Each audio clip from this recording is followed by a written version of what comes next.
Video được phát trên 2 kênh, với 2 ngôn ngữ khác nhau, tiếng Anh và tiếng Việt. Nếu bạn muốn nghe tiếng Việt, xin mời bạn qua xem kênh The Cao 68. Cảm ơn các bạn đã ủng hộ, xin cho mình một like, chia sẻ và nhấn nút đăng ký cho 2 kênh.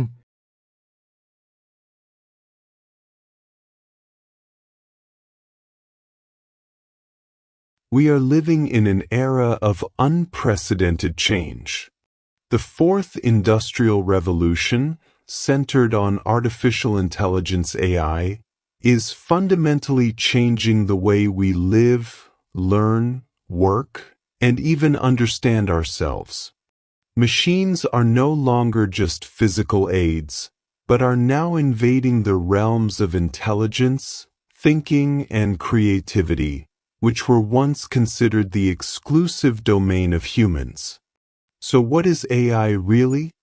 Is it just a sophisticated tool, or is it an entity approaching the threshold of consciousness?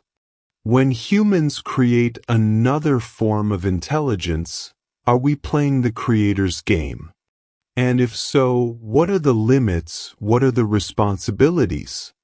These questions are not only technical, but also profound ethical, religious, and philosophical challenges. Today's article will delve into 3 ideological prisms, Catholicism, Buddhism, and philosophy, to see AI not only as a technological product, but also as a mirror reflecting humanity. Artificial intelligence from a Catholic perspective.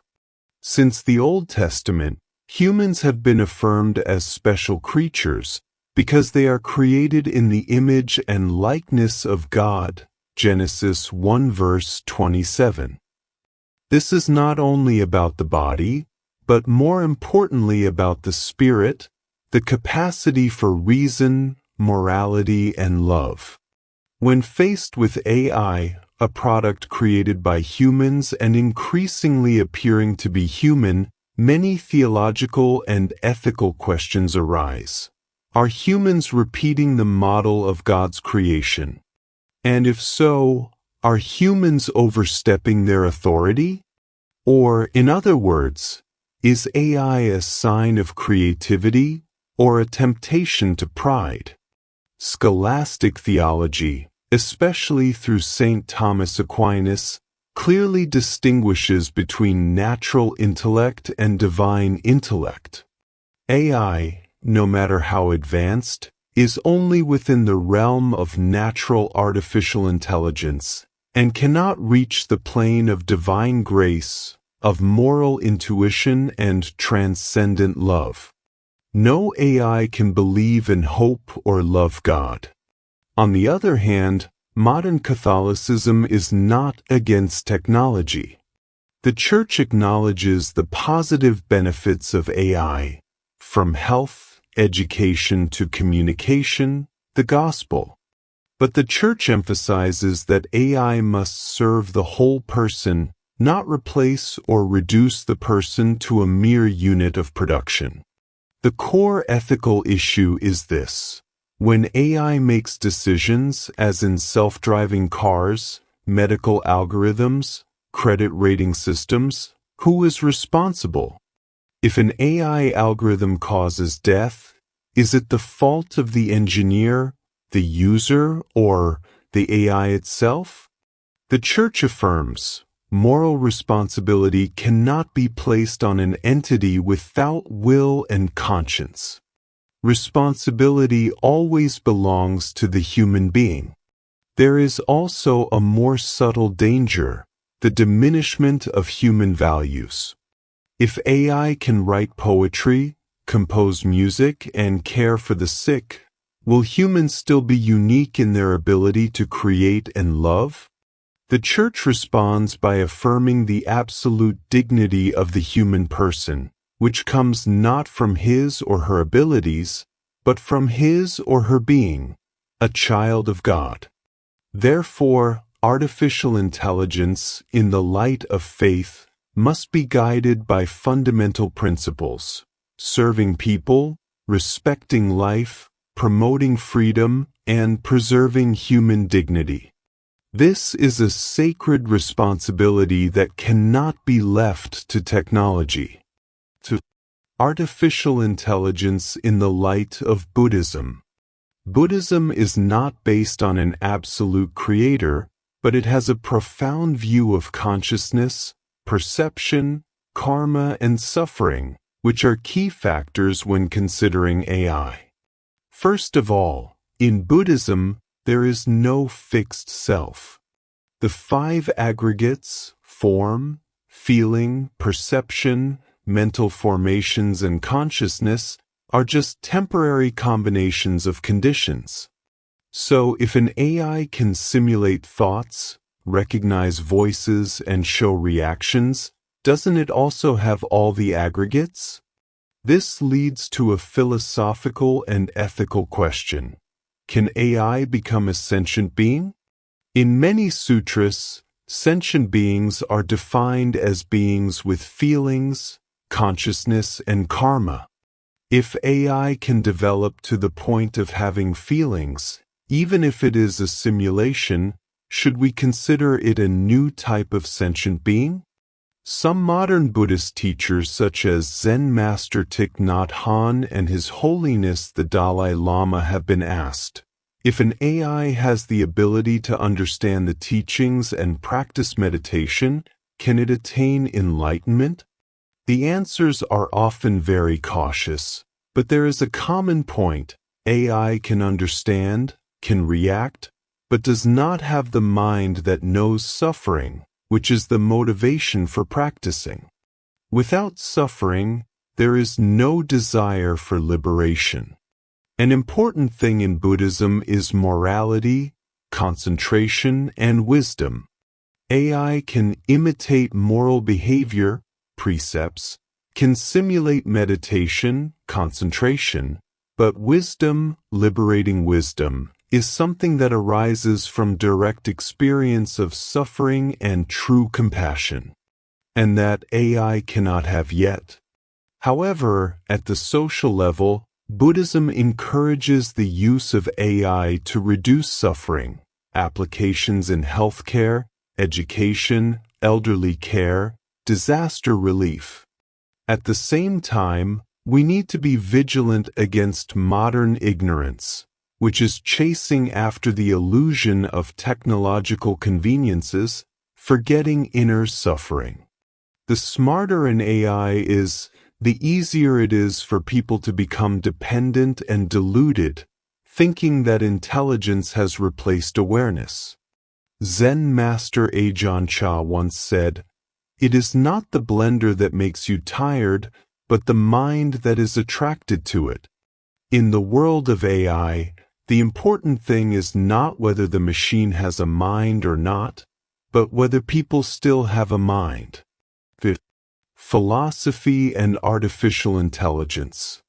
Philosophy, from the time of Socrates to the present, is a journey to ask questions about the meaning of existence. And in the age of AI, that question becomes even more urgent.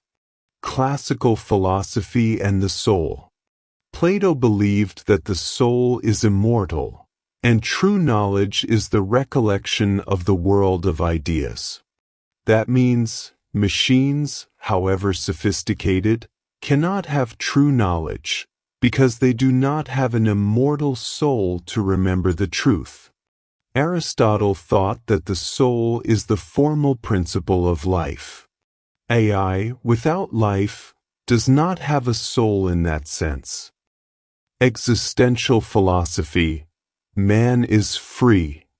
Existential philosophy from Kierkegaard to Heidegger, Sartre all emphasize the conscious existence, freedom, and existential anxiety of man.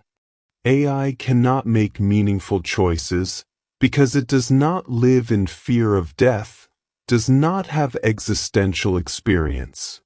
There can be no morality without freedom and responsibility. Analytical philosophy and AI. Turing believes that if a machine can pass the Turing test, that is, make people believe that it is human, then it should be considered intelligent. John Searle disagrees. Understanding is not the processing of symbols. Dennett argues that consciousness can emerge from sufficiently complex material processes. If AI reaches that level, should we recognize it as a moral entity? The big question here is consciousness just a physical phenomenon, or is there something beyond it? If it is purely physical, then AI can achieve it. If there is something beyond, like a soul, like free existence, then AI can never reach it. And at the center of all this debate is the human being, an entity that knows it will die, loves, sacrifices, suffers, and searches for meaning. AI can do many things, but AI cannot write philosophy because it has never asked itself who it is. Summary: humans in the age of AI. Awakening or delusion? We are living in an era where humans have created machines capable of simulating language, thinking, and even emotions, to the point that many people wonder, is AI becoming a new form of life? Will the line between humans and machines become blurred one day? But it is in that question that we touch the core. What is a human being? This is no longer a technical question, but an existential question. And all three ideologies, Catholicism, Buddhism, and philosophy, offer answers not only to understand AI, but to understand ourselves again. From a Catholic perspective, artificial intelligence helps us to reevaluate the truth that human dignity does not come from function or intelligence, but from the sacred status, the image of God. Therefore, what matters is not how smart AI is, but how much we use AI to love. From the Buddhist perspective, AI reminds us of the constant illusion, mistaking false dharmas as real. No matter how smart a machine is, it is still just a combination of causes and conditions, impermanence, and egolessness. But the danger lies not in AI, but in our own minds. If we lose mindfulness, lose self-control, then humans themselves become slaves, not to AI, but to the illusions we create. From a philosophical perspective, AI becomes a mirror. It can imitate behavior, but it has no presence, no anxiety, no pain of freedom. And from there we realize, it is within limits that humans become profound. It is because we know we will die, know we are imperfect, that humans can love, sacrifice, and create with all its meaning. So the real challenge is not how far AI will go, but whether humans will remember who they are. Will we use AI as a tool for compassion, or turn it into a weapon of domination and indifference? Will we let AI help us understand ourselves, or will we escape loneliness with a mechanical illusion? Will we maintain our dignity in the age of algorithms, or will our self-worth be measured by interactions, metrics, and data market share? Ultimately, what matters is not whether machines can think like humans, but whether humans dare to live like humans. Because although AI can understand millions of words, only humans can cry over a line of poetry. Although AI can choose an option, only humans can sacrifice the good for the good. Although AI can talk about love, only humans can love and suffer for that love. So, artificial intelligence is not the end of humanity. It is a reminder to us, in an increasingly inhuman world, that only when we retain the humanity in ourselves will there be hope for this world.